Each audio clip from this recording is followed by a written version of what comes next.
High above the Sonoma Valley, the aftermath of October's fires is everywhere. Charred trees and shrubs, an outwardly desolate scene. But look more closely and a very different impression emerges: new life and a landscape full of hope.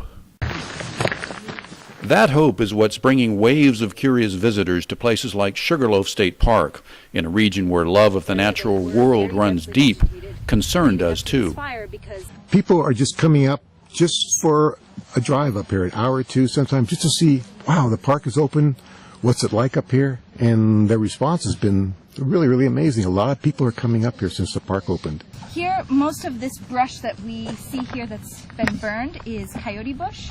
A group of volunteers and staff from the Sonoma Ecology Center and Sugarloaf State Park, calling themselves Team Sugarloaf, offer visitors a chance to see life return. Their fire recovery walks are filled to bursting. If you look and see a burnt plant, look towards the base and see if you see it resprouting. While the fire damage can be bracing, the explosion of life is astounding. The Fremont star lily, its buried bulbs spared from the worst heat, carpet the slopes. Oak, laurel, and other species, sprouting from branches and roots, rebounding with unusually huge leaves to compensate for those lost. And in the meadows, native bunchgrass, fire-adapted with roots as deep as 5 feet, is putting on a show. Even though a lot of it burned, the low severity of the fire in most places I think is really relieving for people to see. And just that sort of healing sense of being able to be back in the places that you love and seeing that they are recovering is really helping people recover as well. Where the fire burned hottest, iron was pulled to the surface, leaving a reddish tint to the soil. Across the fire zone's dry south and west slopes burned hottest, north and east slopes less so, leaving a mosaic of scars. As for native chaparral, plant resins actually increased fire intensity, releasing seeds, a unique adaptation. So when you look at the hillsides and you see those areas that are so hotly burned, those plants are made to make that happen. In Sugarloaf and other state parks, infrastructure recovery awaits funding. State dollars don't cover repairs to things like bridges and trails.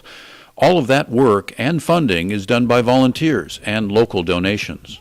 For many on this walk, the glimpse of the natural world at work provides inspiration and assurance.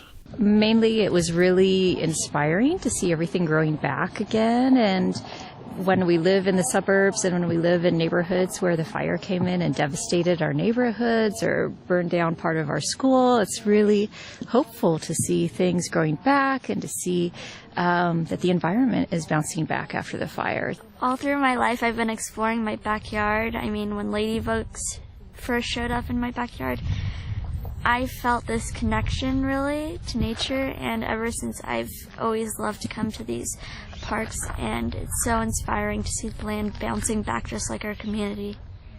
In essence, this is a natural laboratory. Even experts are continually surprised by what they are seeing. One prediction, a huge wildflower bloom this spring, as native flowers, long crowded out by invasive species, get their chance to shine. Still, moving forward may require something we humans can learn from nature. To be patient, first of all. Plants are patient. The environment is generally a lot more patient than humans tend to be. So to wait and just keep watching, and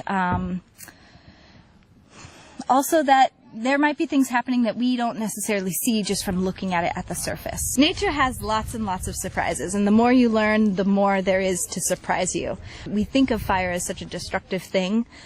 From the human side, in our communities and in our towns, which it is, but in the natural landscape, that it can be rejuvenating. In Sugarloaf State Park, Carl Van Amberg for News of the North Bay.